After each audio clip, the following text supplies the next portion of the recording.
Hello नमस्कार दोस्तों, आप सभी का फिर से एक बार स्वागत है प्रफुल्ल मैथ्स के यूट्यूब चैनल पे। दोस्तों आज हम लोग क्षेत्रमिति पढ़ेंगे। क्षेत्रमिति में जो वृत्त से संबंधित क्षेत्रफल है उनके बारे में सीखेंगे। तो चलिए आज का क्लास स्टार्ट करने से पहले अगर आप लोग मेरे चैनल पे पहली बार आए हैं तो मेरे चैनल को सब्सक्राइब कर लीजिए और साथ में बेल आइकन की घंटी को भी दबा दीजिए ताकि मेरे आने वाले सभी नई वीडियो का नोटिफिकेशन आप तक सबसे पहले पहुँचे। तो चलिए आज का क्लास शुरू करते हैं। तो जैसा कि वृत्त से संबंधित क्षेत्रफल है तो सबसे पहले हम लोग एक सर्कल बना लेते हैं। ठीक है, पहले तो ये समझ लेते हैं कि वृत्त का जितना भी पार्ट्स है उस किस पार्ट्स को हम लोग क्या बोलते हैं वो समझ लेते हैं। तो ये सर्कल है, सर्कल में जो बीच वाला बिंदु है, सबसे मध्य बीच बिंदु, उसको हम लोग बोलेंगे सेंटर, जिसको हिंदी में हम लोग बोलते हैं केंद्र। ठीक है, सेंटर बोलते हैं। उसके बाद केंद्र से परिधि तक की दूरी को, केंद्र से यहाँ तक की दूरी को हम लोग क्या बोलते हैं, त्रिज्या। ठीक है, त्रिज्या को इंग्लिश में हम लोग बोलते हैं रेडियस। ठीक है, उसके बाद ये जो राउंड है ये पूरा ये इसको हम लोग बोलेंगे परिधि बोलते हैं। इसको हम लोग क्या बोलते हैं, परिधि। ठीक है, जिसको इंग्लिश में हम लोग सर्कमफेरेंस बोलते हैं। उसके बाद ये पूरा केंद्र से होकर के एक ऐसी रेखा जो केंद्र से होकर के वृत्त के दोनों ओर परिधि को छूता है, उस रेखा को हम लोग क्या बोलते हैं, व्यास। ठीक है, जिसको इंग्लिश में डायमीटर बोलते हैं। ठीक है, उसके बाद अगर ऐसा रेखा जो वृत्त को छुए दोनों तरफ, वृत्त के परिधि को दो तरफ छुए लेकिन वो केंद्र से होकर के न गुजरे तो उसको हम लोग क्या बोलते हैं, जीवा बोलते हैं। ठीक है, जिसको इंग्लिश में कोड बोलते हैं। ठीक है, चाहे ये ऐसे देखिए, ये जीवा जो है ऐसे भी हो सकता है। ये सेंटर है, अगर यहाँ से गुजरे, यहाँ से गुजरे, यहाँ से गुजरे, ये सब क्या है, जीवा है। लेकिन अगर ये सेंटर से होकर के गुजर जाए तो ये क्या बन जाता है, त्रिज्या कहलाता है। ठीक है, लेकिन अगर सेंटर से अगल बगल कहीं से भी गुजरे तो वो सभी क्या कहलाएगा, जीवा कहलाएगा। ठीक है, तो इतना ध्यान रखिए कि ये जीवा हो गया। इस पूरे चारों राउंड को ये क्या बोलते हैं हम लोग, व्यास बोलते हैं। ये पूरा इस साइड से उस साइड वाले जो रेखा है जो परिधि के दोनों ओर छुआ है उसको हम लोग क्या बोलते हैं, व्यास बोलते हैं। बीच वाले बिंदु को जहाँ से हम सेंटर पे डिवाइडर को रख के सर्कल बनाते हैं उसको केंद्र बोलते हैं, इसको त्रिज्या बोलते हैं। ये बेसिक सी चीज़ें हैं जो आप लोग पिछले क्लास में पढ़े होंगे। ठीक है, तो अब इससे फॉर्मूला हम निकालते हैं। तो ठीक है, देखिए रेडियस को हम लोग किससे सूचित करेंगे, आर से। किससे सूचित करेंगे, आर से। व्यास को हम लोग किससे सूचित कर लेंगे, डी से। परिधि को सर्कमफेरेंस बोलते हैं। ठीक है, सर्कमफेरेंस बोलते हैं, तो इसको हम लोग सी से सूचित कर सकते हैं। ठीक है, तो देखिए सर्कमफेरेंस यानी परिधि को सी से सूचित कर लेंगे, रेडियस को आर से, व्यास को डी से। ठीक है, तो ये तीन चीज़ों को आप लोग या तो पूरा डिटेल्स में लिखेंगे तो लिख सकते हैं। ठीक है, तो देखिए ये रेडियस है। अगर यहाँ से देखेंगे, देखिए ये त्रिज्या जो होता है, इस व्यास को देखेंगे तो ये भी त्रिज्या, यहाँ से यहाँ तक भी त्रिज्या, और ये भी यहाँ से यहाँ तक भी क्या है, त्रिज्या। तो पूरा व्यास, तो व्यास बराबर, व्यास का मतलब डी, तो डी बराबर, डी में कितना आर आ गया, एक आर ये और एक आर ये, तो आर प्लस आर, तो फॉर्मूला क्या बन गया, 2r। यानी कि व्यास बराबर फॉर्मूला बन गया डी बराबर 2r। ठीक है, अब यहाँ पे देखिए ये त्रिज्या जो है, ये त्रिज्या ये पूरा व्यास का तो आधा है, तो हम लोग यहाँ पे लिख सकते हैं, ये 2 इधर आएगा तो बट्टा में आ जाएगा, तो r बराबर हम लोग लिख सकते हैं d/2। दूसरा फॉर्मूला ये बन गया। ठीक है, उसके अलावा आप लोगों को एक और याद रखना है, इसका परिधि, ये जो परिधि है, ये परिधि बराबर फॉर्मूला होता है वृत्त का परिधि। तो वृत्त का परिधि बराबर फॉर्मूला होता है 2πr। ठीक है, अगर यहाँ से हम लोग r बराबर निकालेंगे तो सीधे r बराबर क्या बन जाएगा, तो वृत्त का परिधि,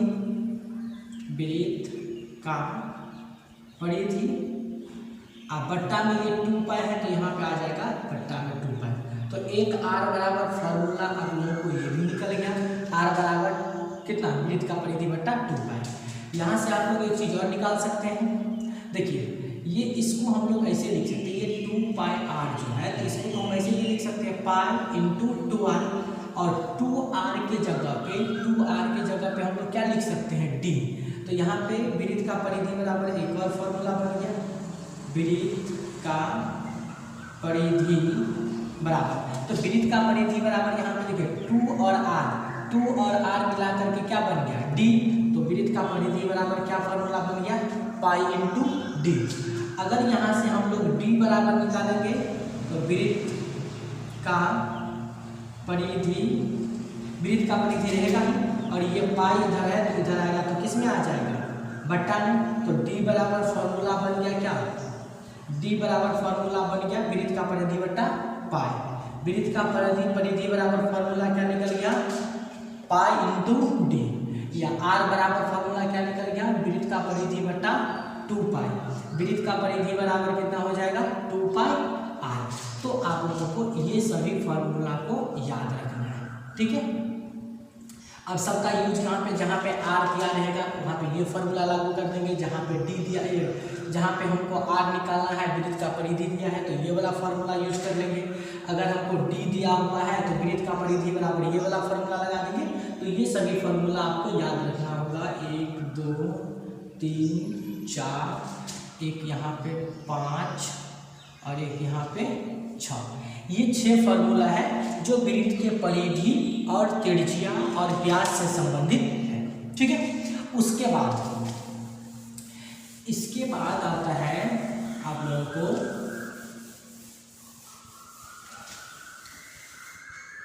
इसको आप लोग वीडियो रोक करके उतार लीजिएगा। उसके बाद आता है वृत्त का क्षेत्रफल, ठीक है, वृत्त का क्षेत्रफल। अब ये वृत्त का क्षेत्रफल जो है, तो वृत्त का क्षेत्रफल बराबर फॉर्मूला क्या होता है, वृत्त का क्षेत्रफल बराबर फॉर्मूला होता है पाई r स्क्वायर, ठीक है।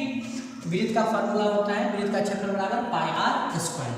अगर हम लोग यहाँ पे r को छोड़ देंगे तो ये पाई ऊपर में है, इधर आएगा तो बट्टा में, तो हम यहाँ से लिख सकते हैं r बराबर वृत्त का क्षेत्रफल बट्टा, ये पाई यहाँ पे आएगा बट्टा में, ये स्क्वायर हटेगा तो क्या बन जाएगा, रूट। तो यहाँ से एक और फॉर्मूला निकल गया, r बराबर वृत्त का क्षेत्रफल बट्टा पाई। लेकिन कब, जब वृत्त का क्षेत्रफल दिया रहेगा तब।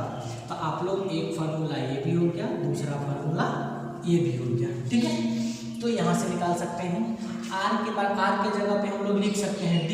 r बराबर फार्मूला क्या होता है, d/2।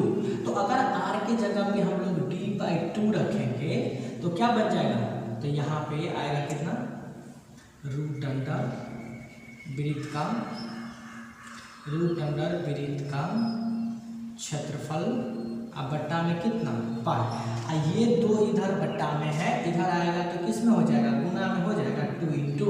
तो यहाँ से फार्मूला निकल गया तीसरा कि वृत्त का व्यास बराबर 2 इंटू रूट अंडर वृत्त का क्षेत्रफल बट्टा पाई।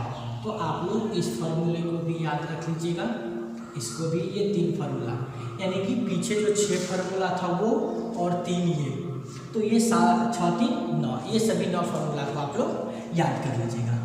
उसके अलावा वृत्त में और क्या आता है, अब देखिए,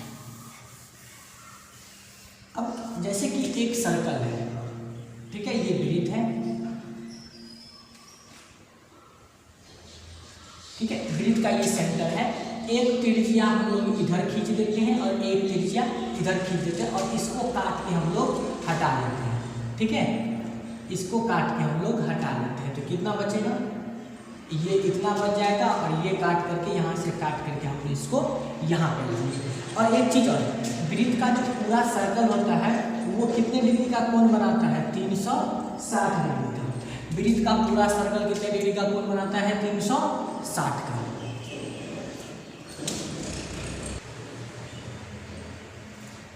ठीक है, इसको हम लोग काट करके यहाँ पे ला लिए। अब देखिए यहाँ पे 2 टुकड़ा हो गया, हम लोग 2 त्रिज्या को मिला करके इस टुकड़ा को अलग कर लिए। तो एक ये वृत्त को 2 टुकड़ा में बांट दिए, एक बड़ा वाला टुकड़ा और एक छोटा। लेकिन इस वृत्त को तो हम ऐसे भी काट सकते हैं ना। अब देखिए ये ऐसे है, हम एक जीवा खींच दिए, जीवा, और इसको हम लोग काट करके यहाँ पे ला लिए, ठीक है, यहाँ पे ला लिए। तो इसको हम लोग मिटा देते हैं इसको। अब देखिए इसका हिस्सा ये कट करके यहाँ पे आ गया।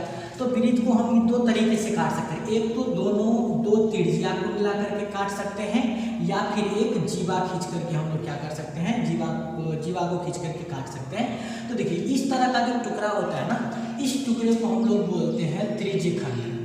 क्या बोलते हैं? त्रिज्यखंड, जिसको हम लोग बोलते हैं सेक्टर। ठीक है, और इस तरह से जब हम लोग टुकड़ा करते हैं वृत्त का, तो इसको हम लोग बोलते हैं वृत्तखंड, जिसको हम लोग इंग्लिश में बोलते हैं सेगमेंट ऑफ सर्कल। ठीक है, इसको बोलते हैं हम लोग सेगमेंट ऑफ सर्कल। तो अब यहाँ पे त्रिज्यखंड दो बना है, एक बड़ा त्रिज्यखंड बना है और एक छोटा। और हम लोग बड़ा को क्या बोलते हैं? बड़ा को हम लोग दीर्घ भी तो बोलते हैं ना, और छोटा के लिए हम लोग क्या इस्तेमाल करते हैं? लघु। लघु मतलब छोटा, और दीर्घ का मतलब बड़ा। तो जब ये बड़ा त्रिज्यखंड है तो इसको हम लोग बोलेंगे दीर्घ त्रिज्यखंड, दीर्घ त्रिज्यखंड, त्रिज्यखंड। और ये छोटा है तो इसको हम लोग बोलेंगे लघु त्रिज्यखंड। ठीक है, लघु त्रिज्यखंड। ठीक है, ये बड़ा वृत्त का टुकड़ा है तो इसको हम लोग बोलेंगे, क्योंकि ये जीवा से कटा हुआ है तो इसको हम लोग बोलेंगे दीर्घ वृत्तखंड, दीर्घ वृत्तखंड। और ये इस छोटा है तो इसको हम लोग बोलेंगे लघु वृत्तखंड। ठीक है, तो हम लोग देख रहे हैं कि वृत्त को दो तरह से काट सकते हैं, जैसे कि आप लोगों को मैं दिखाता हूँ काट के। जैसे देखिए अब ये एक सर्कल है, इस सर्कल को हम लोग इस तरह से भी काट सकते हैं। ठीक है,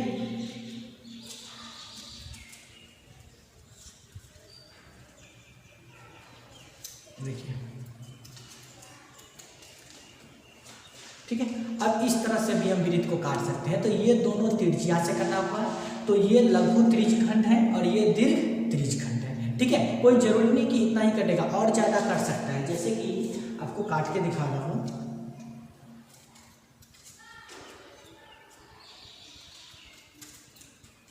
देखिए ये भी त्रिज्या से कटा हुआ है, ये भी त्रिज्या से कटा हुआ है। ये लघु त्रिज्यखंड है, ये दीर्घ त्रिज्यखंड है। लेकिन जब इस तरह से काटें, इस तरह से दिखा रहे हैं आप लोगों को, अगर इस तरह से हम लोग काटें, जैसे कि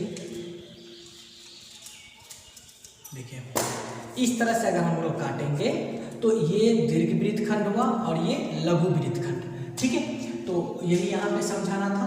तो चलिए अब इसको इंग्लिश में क्या बोलते हैं? हम लोग दीर्घ त्रिज्यखंड को बोलते हैं। देखिए माइनर मतलब होता है बड़ा, सॉरी मेजर मतलब होता है बड़ा, यानी कि दीर्घ। तो इसको हम लोग त्रिज्यखंड बोलेंगे, लेकिन कौन सा सेक्टर? तो मेजर सेक्टर। ठीक है, मेजर सेक्टर। और ये छोटा त्रिज्यखंड है तो इसको हम लोग बोलेंगे माइनर सेक्टर। ठीक है, ये बड़ा त्रिज्यखंड है तो इसको बोलेंगे हम लोग मेजर, और क्या? Segment of circle, major segment of circle. और इसको हम लोग बोलेंगे माइनर सेगमेंट ऑफ सर्कल। ठीक है, ये चीजें हैं। अब इनका भी क्षेत्रफल का फॉर्मूला होता है, तो चलिए बारी बारी से पहले हम इस त्रिज्यखंड के बारे में सीख लेते हैं। ठीक है, तो अब इस त्रिज्यखंड से का फॉर्मूला निकालते हैं, इसको मिला देते हैं। ठीक है, इसको आप लोग मिला देते हैं। ठीक है, इसको हम लोग क्या बोलते हैं? लघु त्रिज्यखंड।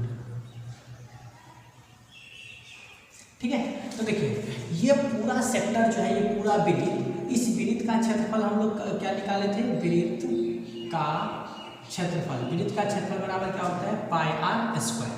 देखिए टोटल वृत्त का, ये टोटल वृत्त का एंगल कितने डिग्री का होता है? 360। तो इसके गुना में यहाँ पे कुछ नहीं है, तो हम लोग लिख सकते हैं 360 डिग्री, यानी कि चलिए पाई आर स्क्वायर। देखिए इसके पीछे कुछ नहीं है तो हम लोग इतना लिख सकते हैं 360 डिग्री बट्टा 360 डिग्री। तो ये पूरा, क्योंकि पूरा वृत्त का पूरा 360 डिग्री का क्षेत्रफल निकालना था वृत्त विड्थ में, इसलिए ऊपर में रखेंगे 360। अब पूरा एंगल है कितने डिग्री का, 360 का, तो 360 डिग्री कट गया तो कितना बचेगा 1, तो इसीलिए वृत्त का क्षेत्रफल हो जाता है डायरेक्ट पाई आर स्क्वायर। ठीक है, लेकिन हम लोग अगर मान लेते इसका एंगल कितना डिग्री है 60 डिग्री, मान लेते इसका एंगल कितना डिग्री दे दिया 60 डिग्री, और इसके ये त्रिज्यखंड का कोण है ना, इसको हम लोग थीटा से सूचित करते हैं। किससे सूचित करते हैं, थीटा से। किसी भी ट्रायंगल के कोण को हम लोग थीटा से सूचित कर सकते हैं। ठीक है, तो यहाँ से अगर हम लोग फॉर्मूला निकालेंगे त्रिज्यखंड का, तो त्रिज्यखंड का क्षेत्रफल बराबर, तो त्रिज्यखंड का क्षेत्रफल क्या होता है, देखिए वृत्त का क्षेत्रफल होता है पाई आर स्क्वायर, लेकिन हमको पूरा वृत्त का निकालना नहीं है, थोड़ा ही छोटा। तो अगर ये कोण 60 डिग्री है तो 60/360, अगर ये 90 डिग्री है तो कितना हो जाएगा 90/360, लेकिन ये थीटा है तो हम लोग बोल सकते हैं θ/360 degree into pi r square, या इसको कभी कभी ऐसे भी लिख सकते हैं हम लोग पाई आर स्क्वायर थीटा बट्टा में कितना 360 डिग्री, या तो आप लोग ऐसे लिखिए चाहे ऐसे लिखिए। तो ये त्रिज्यखंड का क्षेत्रफल था। लेकिन अब ये त्रिज्यखंड का अगर कभी चाप का लंबाई, देखिए यहाँ से यहाँ तक जो छोटा टुकड़ा हिस्सा, देखिए ये पूरा तो परिधि हो जाता है, लेकिन त्रिज्यखंड में तो पूरा नहीं आता, यहाँ से यहाँ तक आता है, तो इसको हम लोग बोलते हैं चाप। क्या बोलते हैं, चाप। तो त्रिज्यखंड के चाप का लंबाई का फॉर्मूला हो जाएगा त्रिज्यखंड के चाप की लंबाई। तो त्रिज्यखंड के चाप का लंबाई के देखिए पूरा वृत्त का परिधि का फॉर्मूला हम लोग क्या लिखे थे 2πr, लेकिन इसका कोण कितना डिग्री बनाता है थीटा, तो हम लोग यहाँ पे लिख सकते हैं θ/360 इंटू 2πr। ठीक है, तो त्रिज्यखंड का चाप का लंबाई का फॉर्मूला ये हो गया, एक ये फॉर्मूला, दूसरा ये। ठीक है, तो ये त्रिज्यखंड और लघु त्रिज्यखंड हम लोग सीख लिए। उसके बाद त्रिज्यखंड से संबंधित एक और चीजें आता है, वो क्या आता है, इसको भी वीडियो रोक करके आप लोग उतार लीजिए। उसके बाद जो आता है, देखिए कोई एक सर्कल है, ठीक है, ये सर्कल को हम लोग क्या कर लिए 4 बराबर हिस्सों में बांट दिए। कितने हिस्सों में, 4 हिस्सों में बांट दिए। आप लोग निर्देशांक ज्यामिति पढ़े होंगे, तो ये प्रत्येक हिस्सा को हम लोग क्या बोलते हैं, चतुर्थांश बोलते हैं। क्या बोलते हैं, चतुर्थांश। ठीक है, चतुर्थांश। तो ये भी वृत्त का एक तरह से क्या है, चतुर्थांश है, क्योंकि 4 हिस्सा का एक हिस्सा है, इसीलिए प्रत्येक हिस्सा को हम लोग क्या बोलते हैं, चतुर्थांश। ठीक है, तो अगर वृत्त का चतुर्थांश देखिए, टोटल वृत्त का क्षेत्रफल कितना होता है पाई आर स्क्वायर, ये 4 हिस्सा है, यानी कि 4 टुकड़ा में बांट दिया है, तो इसको भी हम लोग 1/4 कर देते हैं। तो वृत्त के चतुर्थांश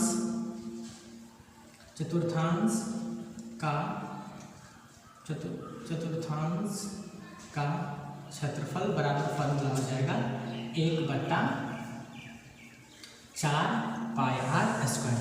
या तो आप लोग ऐसे वृत्त का चौथा हिस्सा है 4 भाग में बांट दिए हैं, इसीलिए 4 कर दिए, या फिर देखिए टोटल यहाँ से यहाँ तक कितने डिग्री का कोण होता है 360 का, तो प्रत्येक कितना डिग्री का कोण बना लेगा 90 का।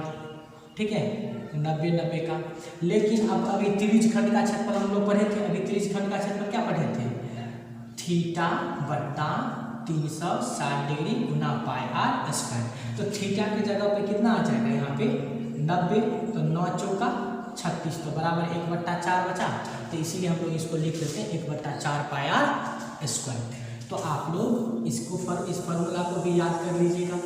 ठीक है, तो आज हम लोग जितना सीखे हैं ये पिछले सिर्फ चतुर्थांश को छोड़ करके कुछ ऐसा चीज़ें था जो हम लोग पिछले क्लास में नहीं पढ़े थे, और बाद बाकी जितना भी चीज़ें हैं वो हम लोग 9th में 8th में 7th में सब मिला करके सब कुछ हम लोग पढ़े ही थे, तो कोई मतलब उतना टफ नहीं था। तो इसको आप लोग घर पे देख के आइएगा और अच्छे से समझ के आइएगा बार बार वीडियो को देख करके, और सभी जितने फार्मूला मैंने बताया वो फार्मूला को याद कर लीजिएगा, और इसी पे आधारित मैं कल कुछ क्वेश्चन सॉल्व करूँगा। तो चलिए मिलते हैं अगले वीडियो में, देखने के लिए बहुत बहुत धन्यवाद।